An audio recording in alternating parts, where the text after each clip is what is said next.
Praise the Lord. இன்றைய பலப்படுத்தும் வார்த்தை வெளிப்படுத்தின விசேஷம் 21வது அதிகாரம் 5வது வசனம். Revelation chapter 21 verse 5. இதோ நான் சகலத்தையும் புதிதாக்குகிறேன். Behold, I am making all things new. ஹல்லேலூயா.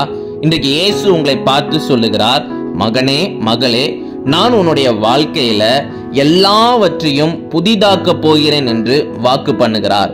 உங்க வாழ்க்கையில நிறைய நாட்கள் பிரச்சனைகளின் நிமித்தம், வறுமையின் நிமித்தம், அநேக தேவைகள் நிரம்பிய ஒரு சூழ்நிலையின் நிமித்தம் நீங்க சோர்ந்து போய் கஷ்டத்தோட இருந்திருக்கலாம். கர்த்தர் சொல்லுகிறார், இந்த நாள்ல உங்களுக்கு ஒரு வாக்கு பண்ணுகிறார், எல்லாவற்றையும் புதிதாக்க போகிறேன் என்று வாக்கு பண்ணுகிறார்.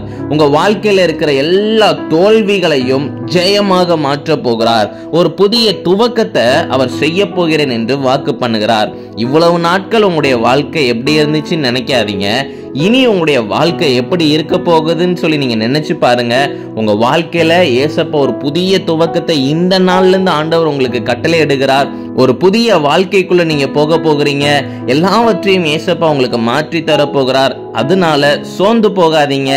நிச்சயம் ஏசப்பா உங்க வாழ்க்கையில இழந்து போன எல்லா காரியங்களையும் அவர் மாற்றி எல்லாவற்றிலும் ரெட்டிப்பான நன்மையை கொடுத்து அவர் உங்களை ஆசீர்வதிப்பார்.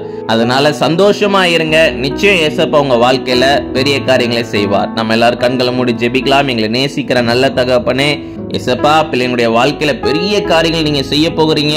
ஆண்டவரே, சகலத்தை புதிதாக்க போகிறீங்க. உமக்கு நன்றி செலுத்துகிறோம் தகப்பனே. ஏசப்பா ஆண்டவரே, நீங்க மகிமைப்படுங்க. ஆண்டவரே, புதிய புதிய காரியங்கள் பிள்ளைங்களுடைய வாழ்க்கையில துவங்கட்டும். ஆண்டவரே ஏசப்பா, எல்லாமே நன்மையாக நீங்க மாற்றி கொடுங்கப்பா. நீங்க மகிமைப்படுங்க. இயேசுவின் மூலம் ஜெபிக்கிறோம் எங்கள் ஜீவனுள்ள நல்ல பிதாவே. ஆமேன், ஆமேன், ஆமேன். ஏசப்பா உங்களுடைய வாழ்க்கையில எல்லாவற்றையும் புதிதாக்கி தருவார். சந்தோஷமா இருங்க. ஒரு புதிய காரியங்கள் உங்களுடைய வாழ்க்கையில பார்க்க போறீங்க. தொடர்ந்து ஏசப்பாவுக்காக ஒவ்வொரு காரியத்தையும் செய்யுங்க. நிச்சயம் ஏசப்பா உங்க மூலமாக மகிமைப்படுவார். God bless you. Have a peaceful day.